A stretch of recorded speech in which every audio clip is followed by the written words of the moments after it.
This is Chris at Druidcraft Woodworks, and you're listening to Tale of the Manticore. The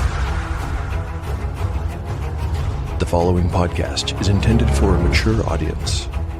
Listener discretion is advised.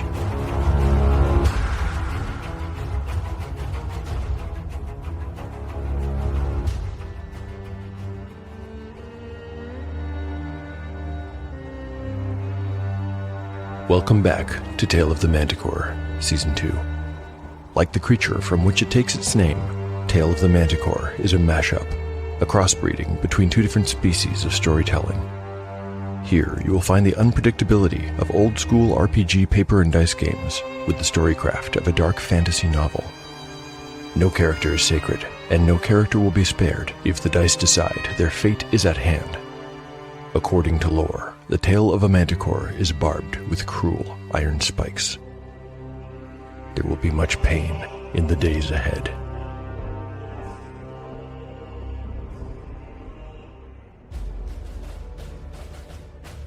Last time, on Tale of the Manticore, the last chapter begins with the PCs in the prison under Whitestone Castle. They are trying to figure out if all of the members of the Church of the Sacred Flame are accounted for, and quickly determine that they are not. More than a dozen clerics are missing. Oddly, they are all male. They further determine that only the bodies of male clerics have been savaged. There's also the mystery of Eriness. What was she trying to communicate by holding out one finger on one hand and showing three fingers on the other? They conclude that they must not have all the information, and that means there's nowhere else to go but down. Yellowfly knows what they'll find on the next level. When he was promoted to captain, he received an education from someone who had been there. Shawnee also has a good idea of what they'll find. She spent enough time in the prison to have heard the rumors and the screams. Therefore, it comes as no surprise when the companions descend the stairs and encounter chamber after chamber devoted to interrogation and torture. It's a nightmare gallery of pain and suffering, but little by little, they make their way through. Eventually, Jace has an epiphany. What if Eriness was pointing to something on this level? His guess turns out to be correct. In the final room of this section of the labyrinthine torture dungeon, they find a secret door.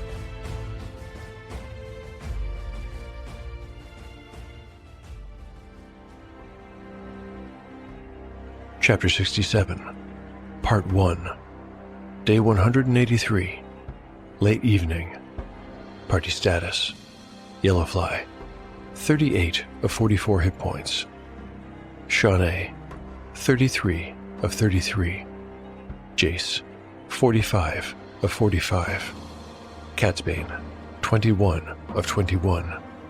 Bazu, 21 of 21. Spells available: Catsbane has memorized Magic Missile, Invisibility, Mirror Image, Haste, and Slow.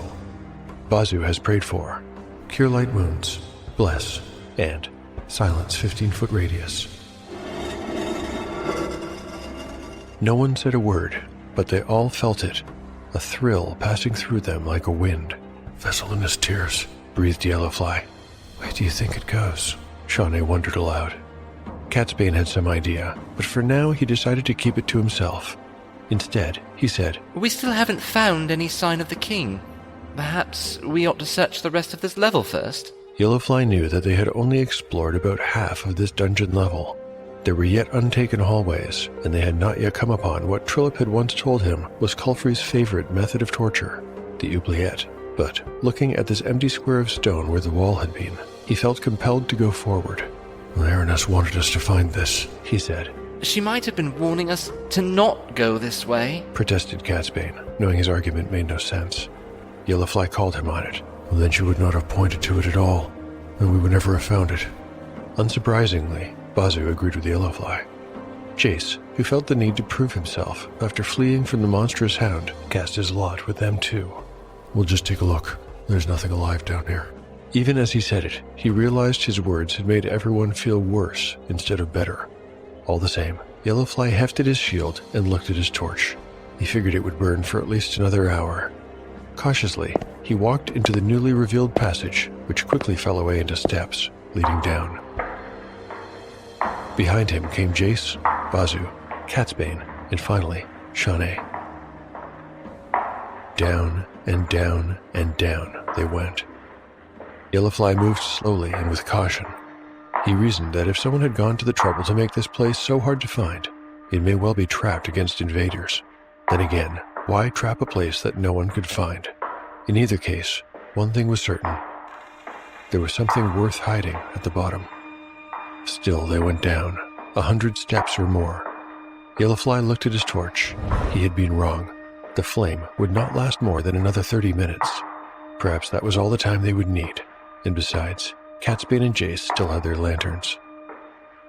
Finally, after what must have been more than 150 steps, the stairs came to an end and opened into a large chamber.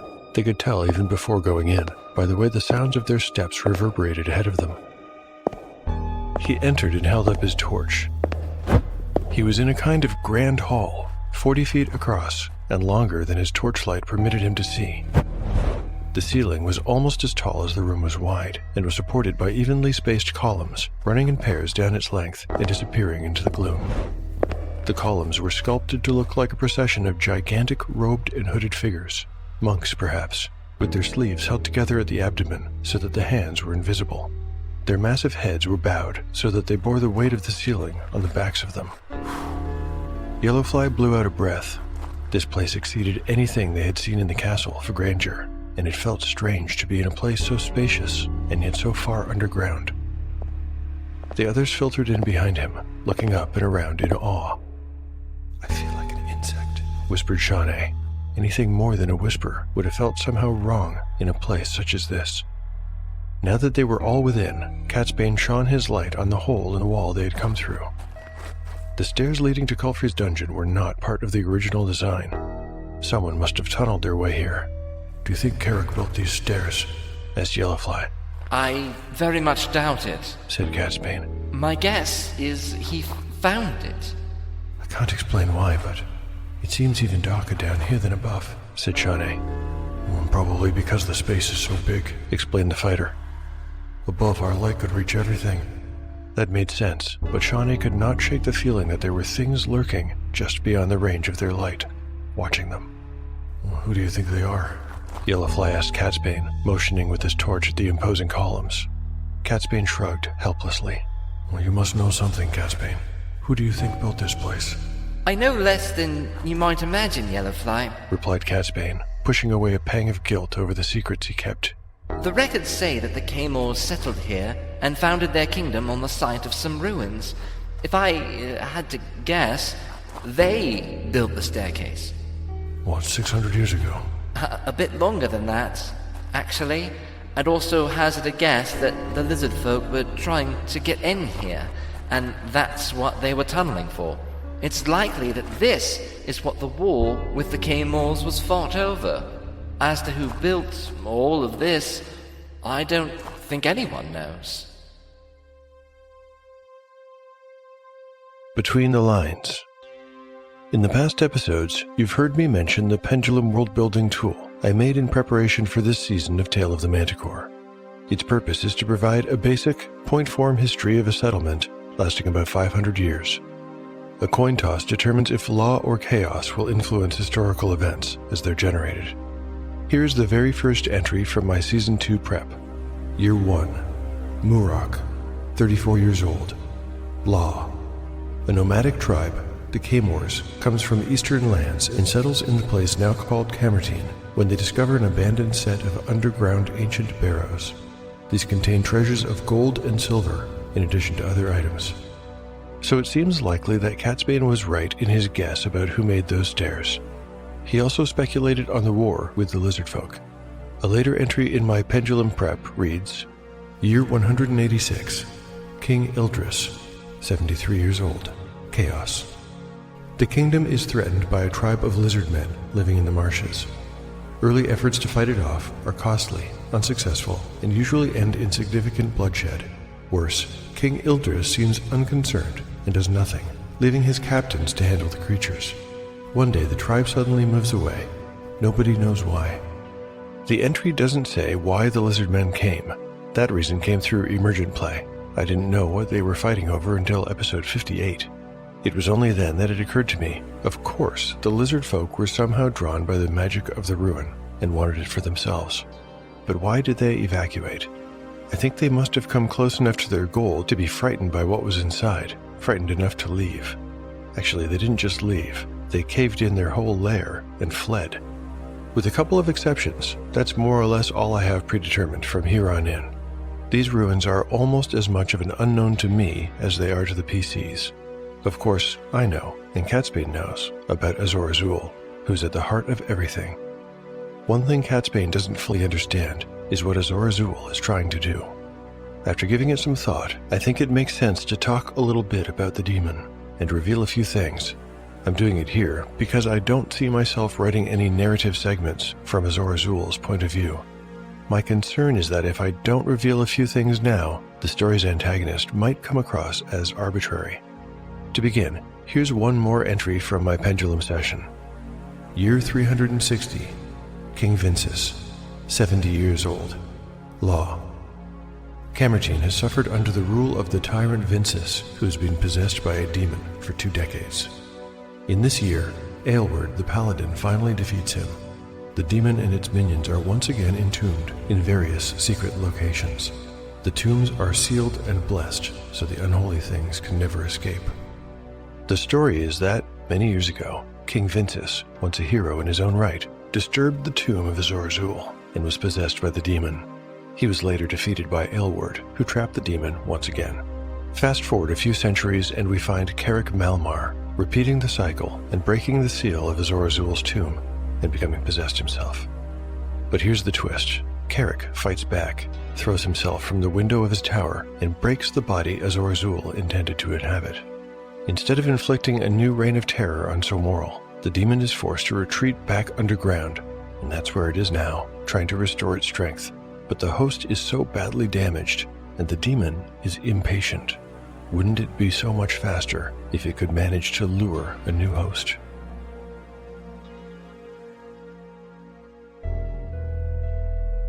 Chapter 67, Part 2, Day 183, Night. Party status. The party status is unchanged. They made their way slowly across the great subterranean hall, gazing about in fear-tinged wonder. Its full length ran for some 80 feet before terminating at a single, oversized archway. Beyond that was inky darkness. They approached it, walking between the gigantic pillars which flanked them like sentinels. Some of the pillars, Yellowfly saw, were crumbling at their bases. He tried not to think of the uncountable tons of stone overhead. I believe this may have been the place my former master had become so obsessed with before I dismissed myself from his employ, said Catsbane wryly. What did he say about it? Asked Yellowfly, still eyeing the deterioration on the stonework warily. Nothing at all, at least not to me. The man barely knew I existed, but I could tell that something vexed him, some barrier he could not cross. He often mumbled about the damned laughing door. What do you mean, laughing door? Asked Shawnee, not understanding. As I said, Shawnee, he never talked to me about it. Just sometimes I overheard him grumbling to himself. My guess is as good as yours. Yellowfly slowed his approach as they drew near the arch. It too was spiderwebbed with cracks, he saw, and there were small bits of stonework on the floor where they had fallen away. Yellowfly suddenly stopped. Shawnee, hold this. He passed his torch to her and drew the silverthorn. This action silenced everyone, who gripped their own weapons tighter, despite not understanding what was going on. Even Catsbane shifted his lamp to his left hand and drew his new dagger. Then they saw what Yellowfly had seen. Beyond the arch, suspended in the total darkness, were 2 little balls of reddish light. Although the darkness robbed the companions of reference or scale, they appeared to be about 10 feet apart and perhaps the same distance above the floor. What are those? Whispered Shawnee. I have no idea. We'd best be careful. RPG Match is a TTRPG matching service that allows you to browse and connect with other tabletop folks who like to play like you do. Want to find someone to play a new game with? RPG Match. Hard to find players who will actually show up on time? RPG Match. RPG Match asks the important questions about safety tools, character death, and stylistic preferences, so you're guaranteed a good fit before you sit down at the table, or VTT. RPG Match is also partnering with major publishers from Chaosium to Free League to Paizo and more to allow you to unlock special badges. But RPG Match is more than a matching service. They're building a community online from the ground up with tabletop gamers in mind. Best of all, it's all free. Visit rpgmatch.org today and see what they've got to offer. Use the URL rpgmatch.org/Tale of the Manticore to get a special Tale of the Manticore badge on your profile.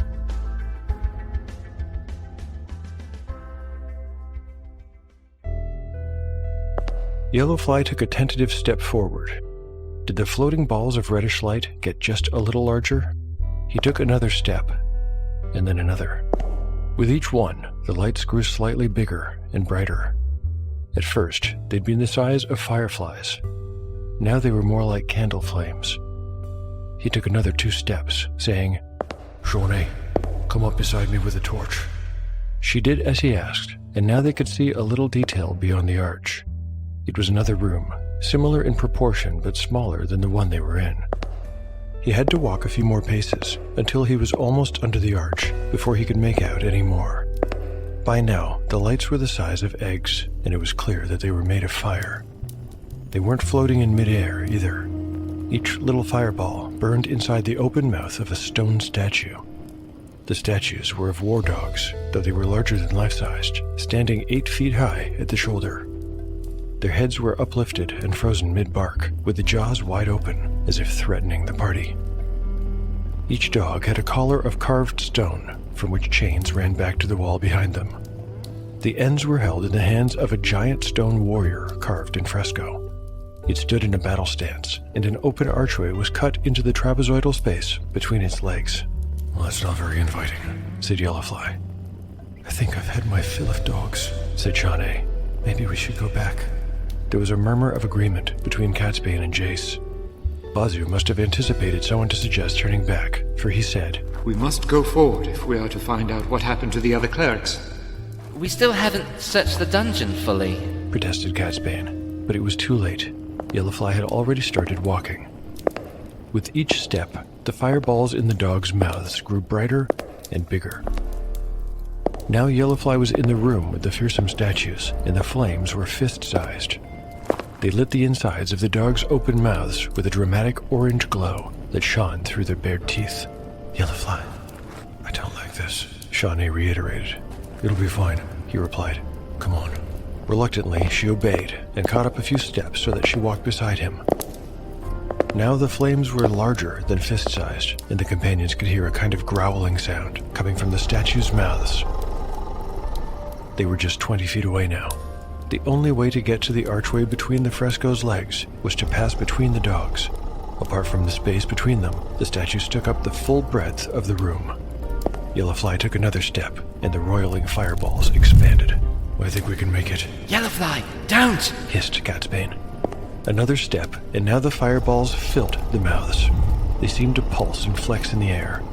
The statue's eyes appeared to glare at the companions in hate, and the low rumbling grew louder. "We can make it," repeated Yellowfly, as he calculated something in his mind. "If we just run together!" He broke into a sprint just as twin columns of fire blasted out of the statues' mouths, filling the front half of the room with flames.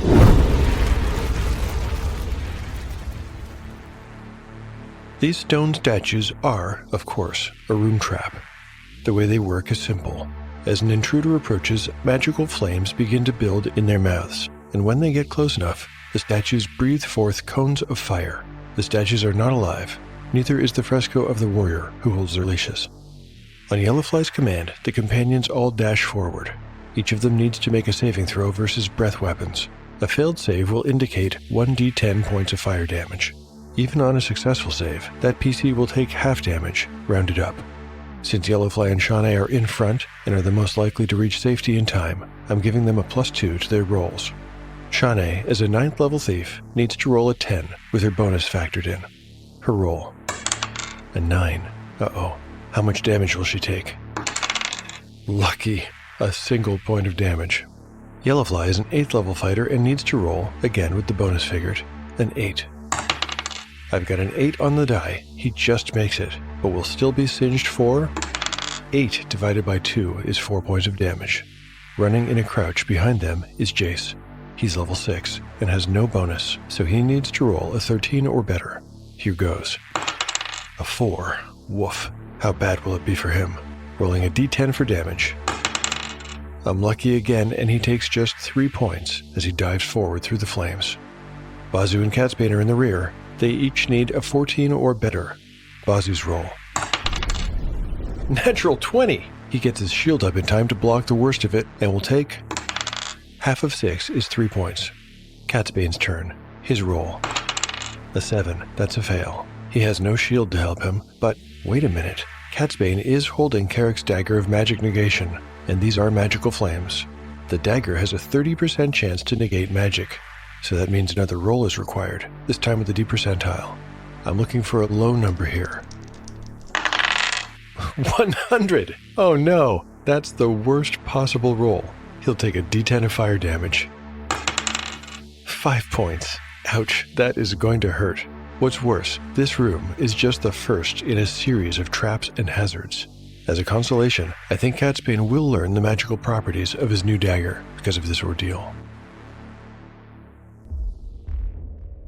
Chapter 67, Part 3, Day 183, Late Evening. Party status, Yellowfly, 34 of 44 hit points. Shawnee, 32 of 33. Jace, 42 of 45. Catsbane, 16 of 21. Bazu, 18 of 21. Spells available.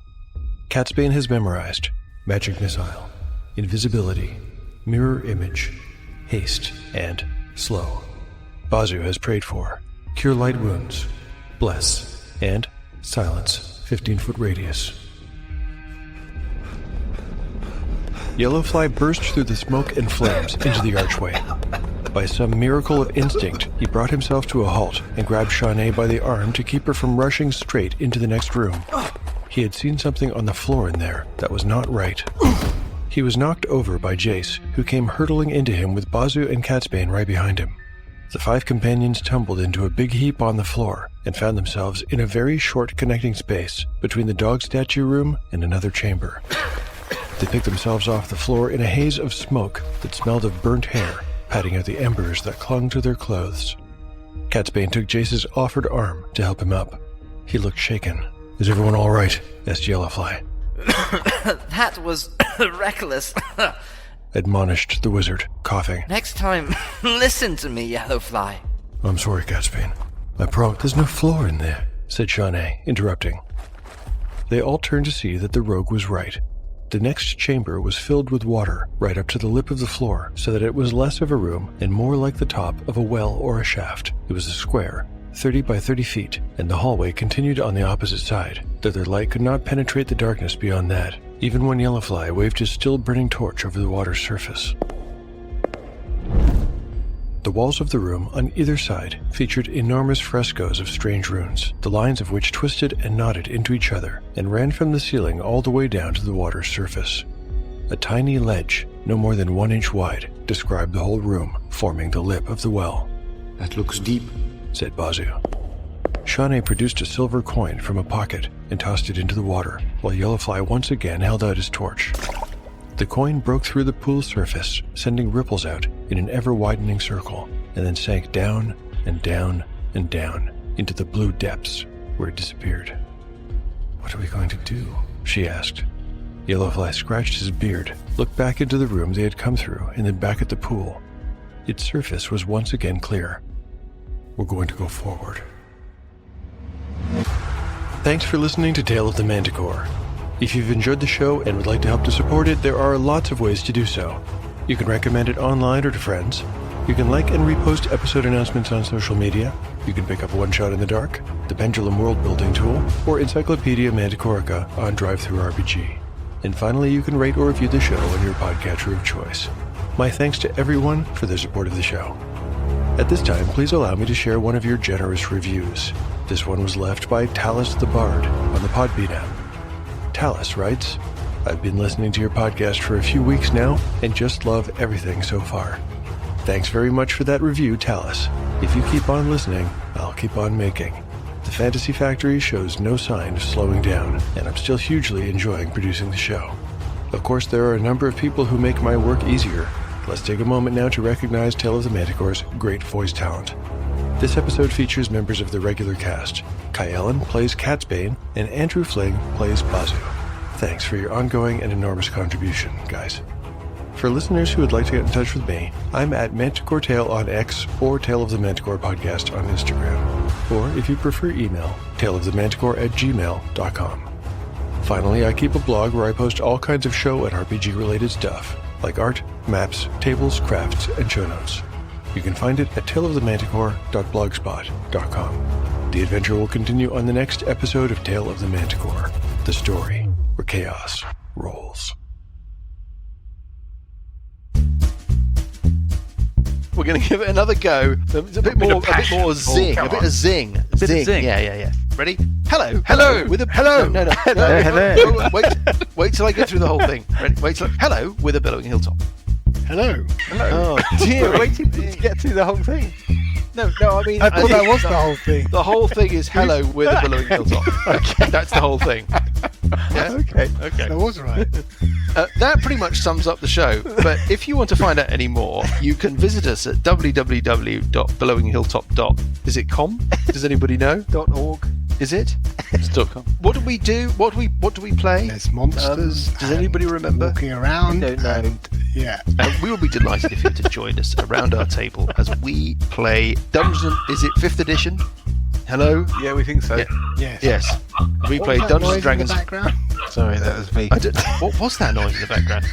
There will be noises in the background as we play Dungeons & Dragons 5th edition through the classic Paizo adventure path, The Age of Worms. You can expect this. No! Quite a bit of this. I'm completely lost. This. This. Got a bugbear in my underpants. And one of these. Oh dear. We're on Apple Podcasts, and we're on Spotify, and we're on TuneIn, and you can find us on Twitter, and you can find us on Facebook. And we hope you join us. Thanks very much.